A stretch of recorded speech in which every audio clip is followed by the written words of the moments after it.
Hi. Hi. Thanks so much for coming. And I just want to mention that it'll be a really nice opportunity for you to shift something that's been uncomfortable for you for a while. And let me ask you if you have an issue or concern or pivotal point in your life that you would like to address today.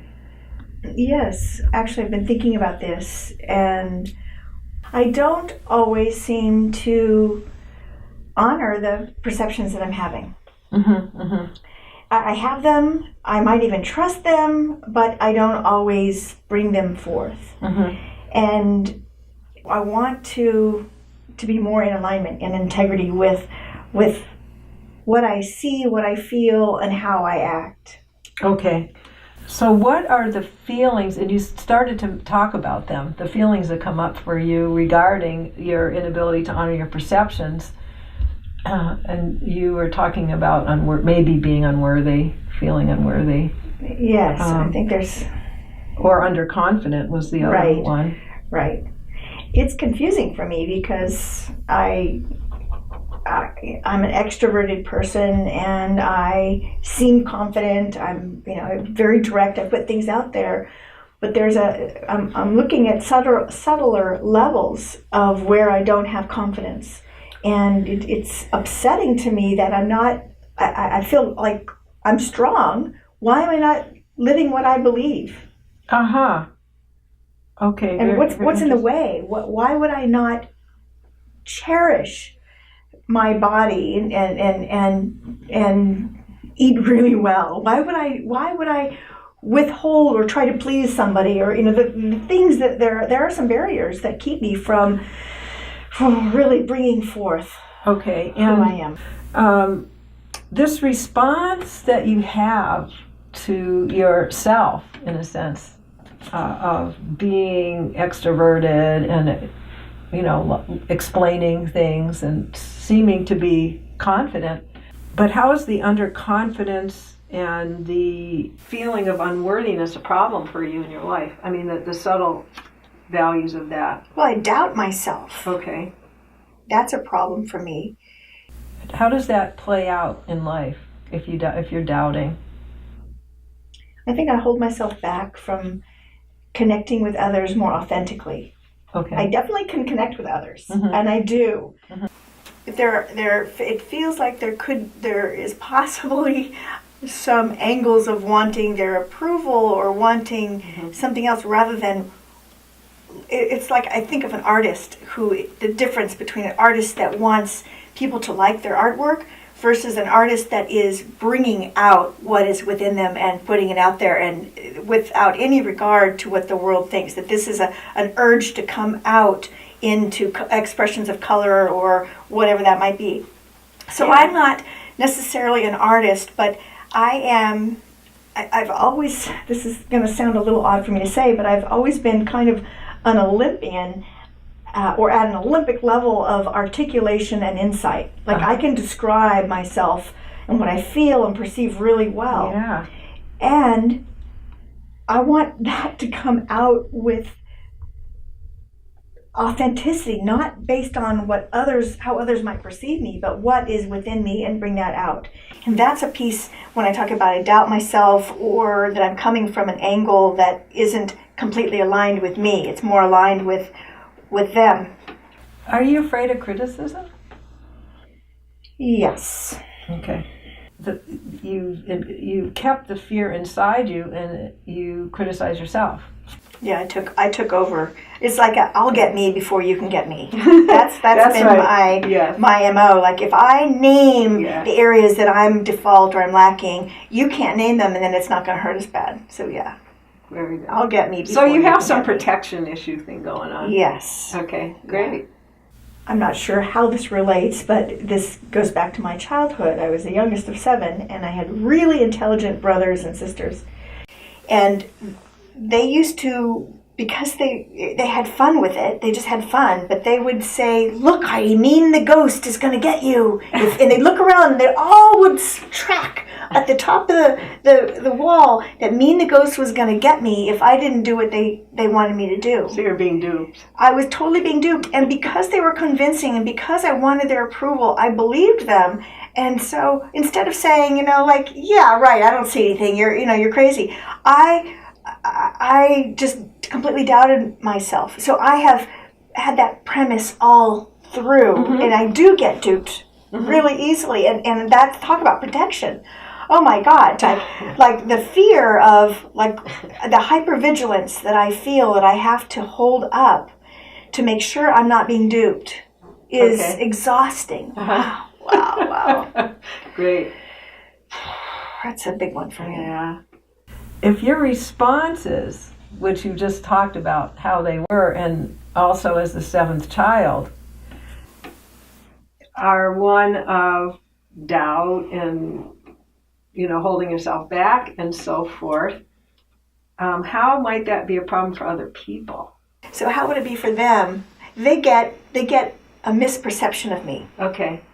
They don't get the real, like, in a way, I don't know if I should be saying this, but in a way, if I was really as empowered as I'm capable of being, I'm afraid not that many people would want to be around me because I'd, like, slaughter them with nailing them. I'm so direct. Does that make sense? Yeah, sure. Like, I'm afraid that people would not want to be around me if I was being as truthful and as forthright as I'm capable of being. Okay. It's almost like being in your full power. It doesn't serve.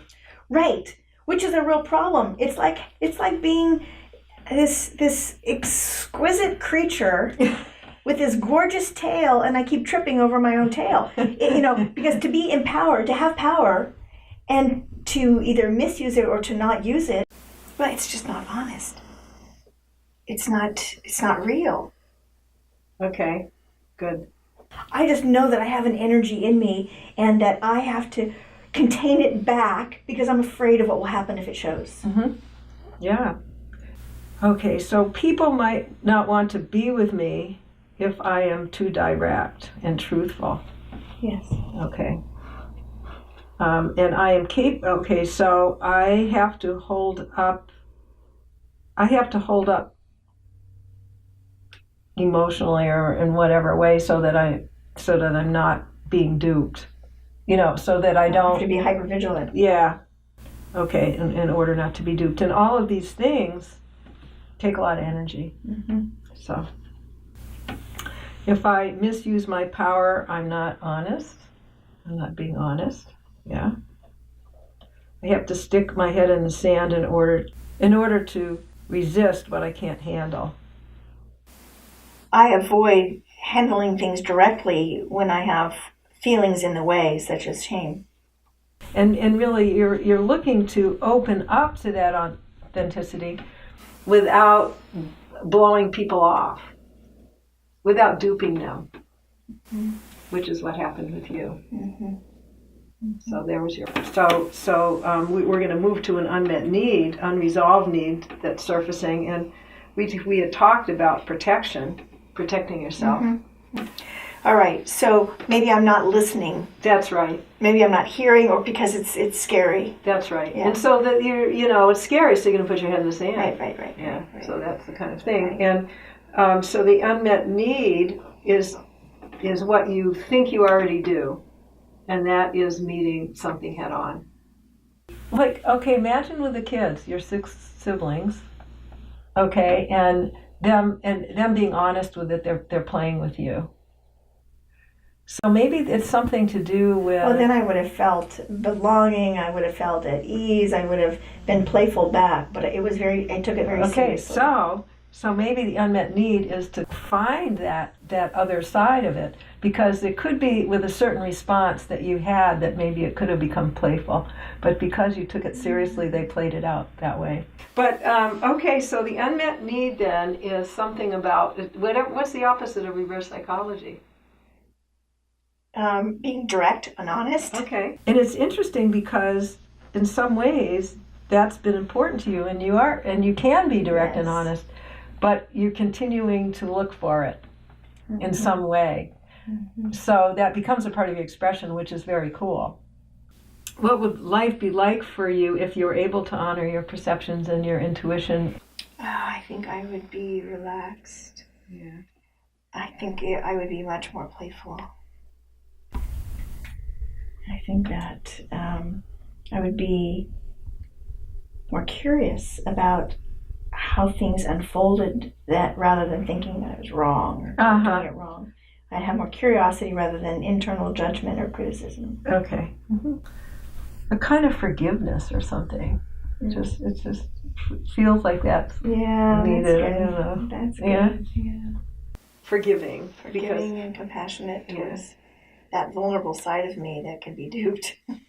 Okay. Because there's nothing really wrong with innocence. There's nothing wrong with it. Right. Yeah. So I'm going to ask you to see if you can come up with an empowering statement with this flow. Well, what's coming for me is something along the lines of, I am free to express my power. Nice.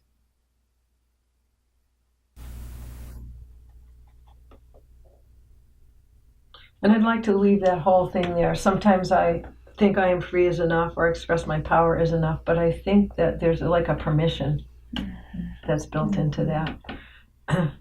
So that feels right to you? And it seems to take care of all the things that we've talked about. Okay. So one more time, I'll have you close your eyes and envision the fulfillment of I am free to express my power. And then when you come up with a visualization and you would like to share it, that would be nice.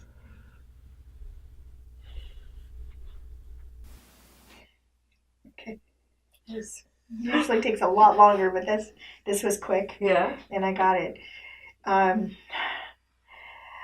I love imagery. I had an image of King Arthur as a young boy and a big stone with a sword in it, and he takes the sword out of the stone, and Merlin is there as his mentor, and I am King Arthur, young Arthur, and I am also Merlin, and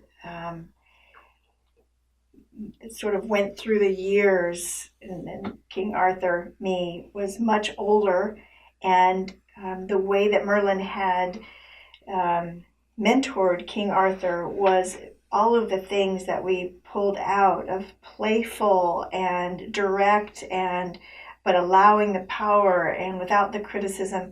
And so there was, King Arthur was very playful and open and fun and very powerful and beloved and compassionate with others. So that's the image. Oh, that's really nice, actually. Oh, we just love you. Yeah.